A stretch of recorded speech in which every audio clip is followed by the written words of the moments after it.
Bonjour à toutes et à tous, j'évite de trop bouger parce que là, donc je vous présente le deuxième tambour, le tambour océan.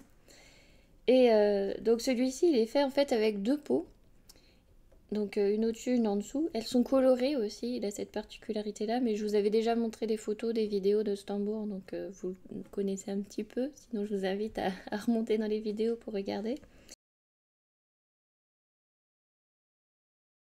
Et donc le tambour océan, il y a des petites billes à l'intérieur qui fait que quand on le bouge, il y a ce son de l'océan. Donc pour vous raconter un petit peu son histoire, donc lui, je l'ai acquéri au moment où j'étais en processus en fait un peu de mort-renaissance, avec du coup cette notion d'énergie du phénix derrière. Et donc à savoir que ce tambour a survécu au feu. Et donc c'est un tambour renaissance avec une énergie de phénix. Donc effectivement c'est un tambour océan relié à l'eau avec une énergie de feu. Donc il a cette particularité-là pour un tambour océan. Il porte ces deux énergies-là. Donc en fait, si vous voulez, ceux qui l'ont construit, donc c'est Unisson, euh, ils ont eu leur hangar qui a brûlé. En fait, toute leur entreprise a brûlé avec le hangar, avec donc les tambours. Et donc ils ont demandé aux pompiers s'il y a une chose à sauver, ça serait cet endroit-là où il y avait les tambours. Donc voilà comment il a survécu en fait au feu. Donc il vient du Canada, il vient du Québec. Et du coup, voilà, il est venu en France et donc c'est un tambour Renaissance qui a survécu aux flammes.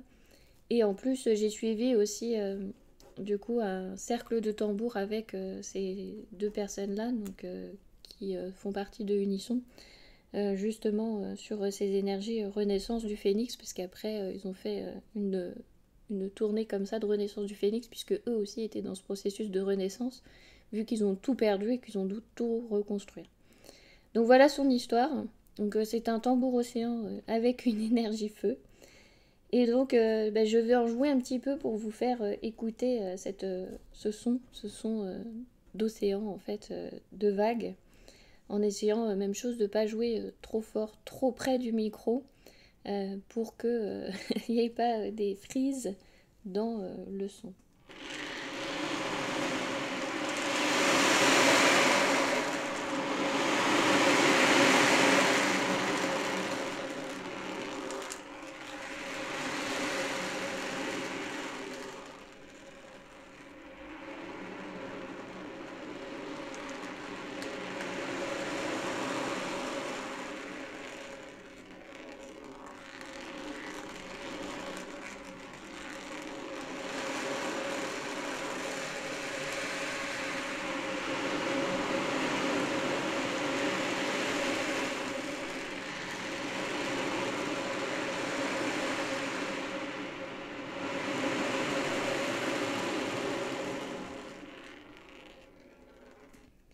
Donc voilà, donc ça c'était le deuxième tambour. Je ne lui ai pas donné naissance non plus. Et donc voilà, c'est un tambour océan avec cette particularité d'avoir cette énergie feu également.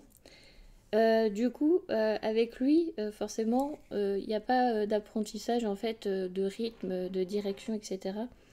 C'est vraiment une façon de procéder complètement différente.